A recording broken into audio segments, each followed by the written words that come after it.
আসন্ন আফগানিস্তান সিরিজে লিটন কুমার দাসের খেলা হচ্ছে না। তার পরিবর্তে নতুন অধিনায়ক এবং এনসিএলে মাঠ মাতানো তারকা ক্রিকেটারকে দলে ফিরিয়ে নতুন স্কোয়াড ঘোষণা করল বাংলাদেশ ক্রিকেট বোর্ড বিসিবি। বিস্তারিত জানতে সম্পূর্ণ ভিডিওটি দেখুন। দর্শক, নতুন অধিনায়ক ও তারকা ক্রিকেটারকে ফিরিয়ে আফগানিস্তানের বিপক্ষে টি-20 সিরিজের জন্য দল ঘোষণা করেছে বাংলাদেশ ক্রিকেট বোর্ড বিসিবি। চোটের কারণে নিয়মিত অধিনায়ক লিটন কুমার দাস ম্যাচ থেকে ছিটকে গেছেন। টি-20 সিরিজে নতুন নেতৃত্ব দিবেন জাকের আলী অনিক। তার জায়গায় ডাক পেয়েছেন বাঁহাতি ব্যাটার সৌম্য সরকার। এশিয়া কাপে ভারত ম্যাচের আগে সাইড স্ট্রেইনের চোটে পড়ায় শেষ দুটি ম্যাচ খেলতে পারেনি লিটন কুমার। সৌম্য সরকার বর্তমানে খুলনার হয়ে এনসিএল টি-20তে মাতাচ্ছেন। এবার সংযুক্ত আরব আমিরাতে দলের সঙ্গে যোগ দিচ্ছেন তিনি। সৌম্য সরকার এনসিএল টি-20তে ব্যাট হাতে দুর্দান্ত ফর্মে রয়েছেন। এখন পর্যন্ত খেলা দুই ম্যাচই তার ব্যাট থেকে রানের ফোয়ারা ছুটেছে।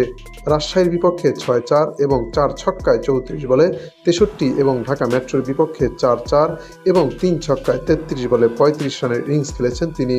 দর্শক, আফগানিস্তানের বিপক্ষে টি-20 সিরিজের প্রথম ম্যাচটি হবে 2 অক্টোবর।